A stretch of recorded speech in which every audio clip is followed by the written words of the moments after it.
call now on Government Orders of the Day, number 3 and 4.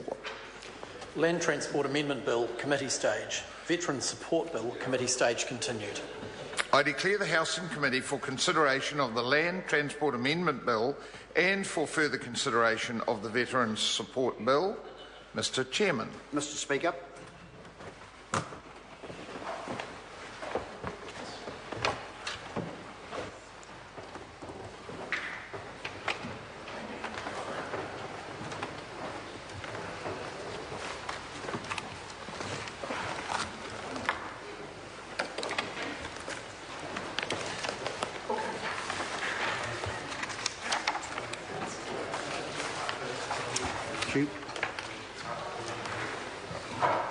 Members, the Housing Committee for consideration of the Land Transport Amendment Bill and further consideration of the Veterans Support Bill.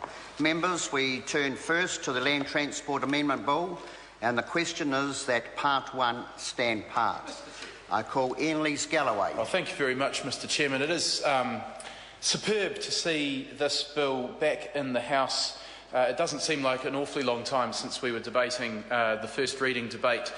So I want to congratulate the Select Committee for an expedient approach to this piece of legislation. I see the chair of the Select Committee is in the House this afternoon.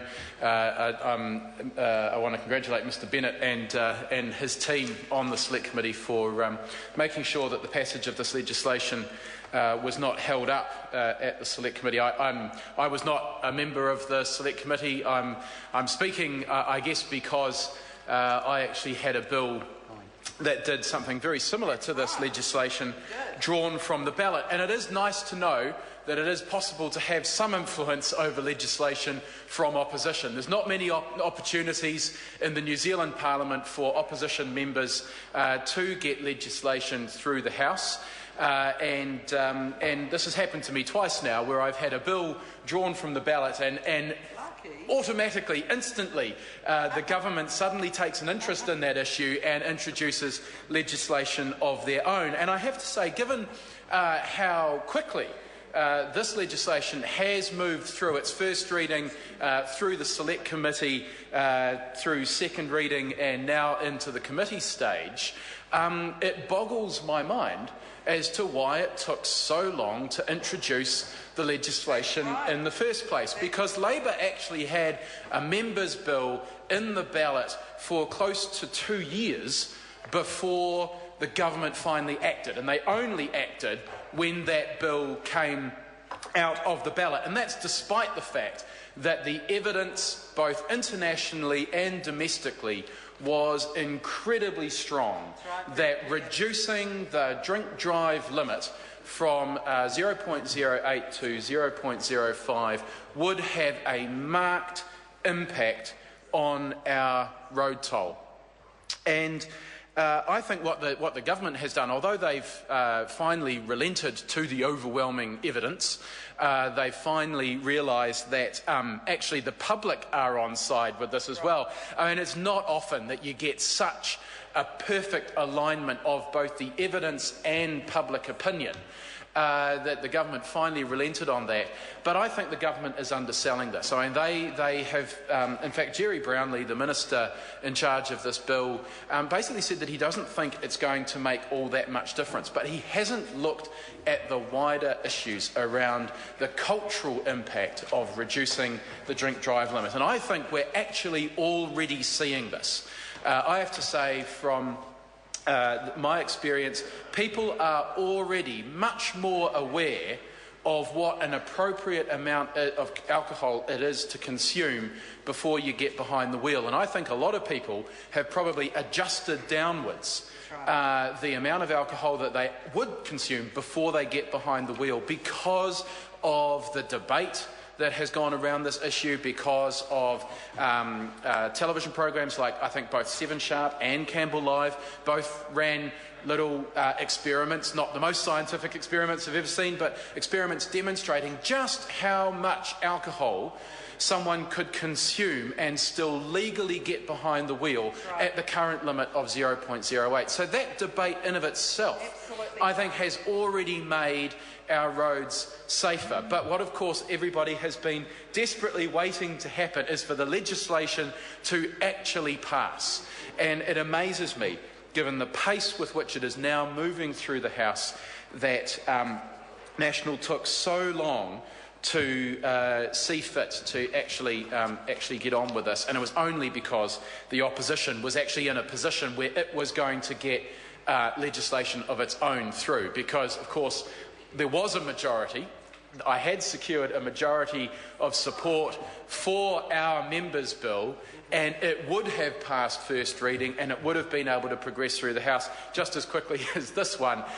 Just the only difference is that it was an opposition bill, and the government couldn't possibly have it that the opposition get legislation through, especially when it was so obvious that the government had been sitting on its hands for so long. Having said all that, sir, of course, we are very, very pleased to see that this legislation is now making good progress. And what the bill does, of course, is it addresses the problem of legal drunk driving, Mr. Chairman. Yeah, Lees-Galloway. Legal drunk driving, because that's what we've got right now. It is legal to be drunk under any medical definition of intoxication.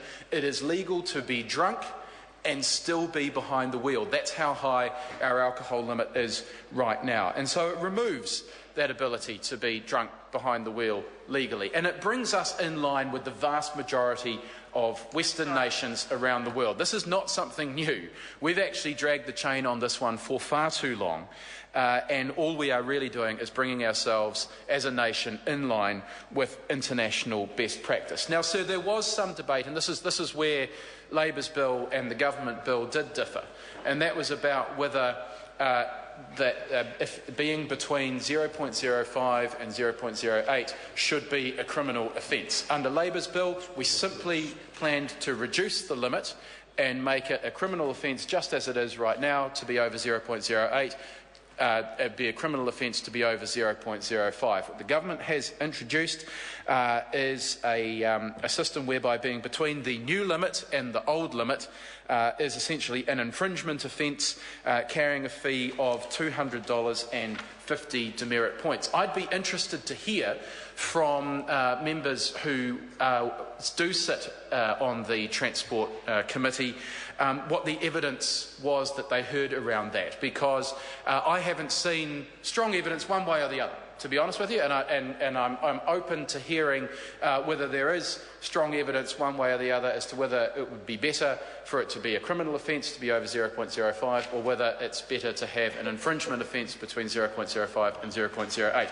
I can see what the government is trying to achieve here, that it's a method of ensuring that more people don't end up in the courts, although to be perfectly honest with you, I think people are smart and they would adjust to the new limit, and you wouldn't see more people in the courts because they would understand what the new law was and would change their behaviour accordingly. But that's what the government is trying to achieve. And I guess, given that the government will have a majority for their view, the way they've drafted this legislation, that this is the way it's going to go through, and we will have to see whether it has a significant impact on drink driving, and whether it has a significant impact on the road toll or not. And that is something that I think we ought to review after a period of time and see whether actually the original intention of going to having it as just a one limit with a criminal offence of being over 0.05 would be more effective. And there are different regimes around the world, and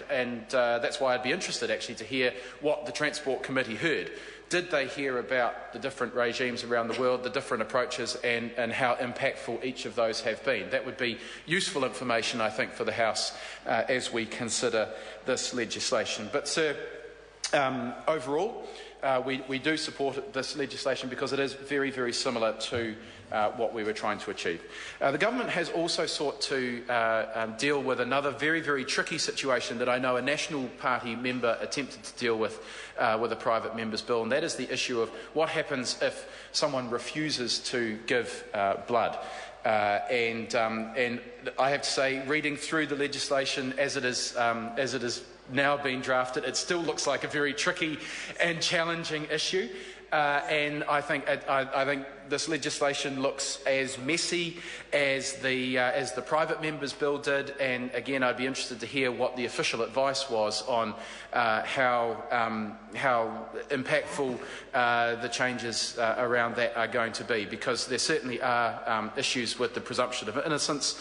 There are issues with under what circumstances someone might not be able to give blood, and it appears that there are some exemptions built into the legislation as it has come back from the Select Committee. That could prove to be very difficult to enforce in real terms, sir. But as we start this committee stage, those are the issues that I'd be interested in hearing from other members about, interested in exploring, but it's fair to say that in general Labor absolutely supports this legislation because it is something that should have been done years ago, and if the government had had its wits about it, it would have tackled this issue a long time ago, sir.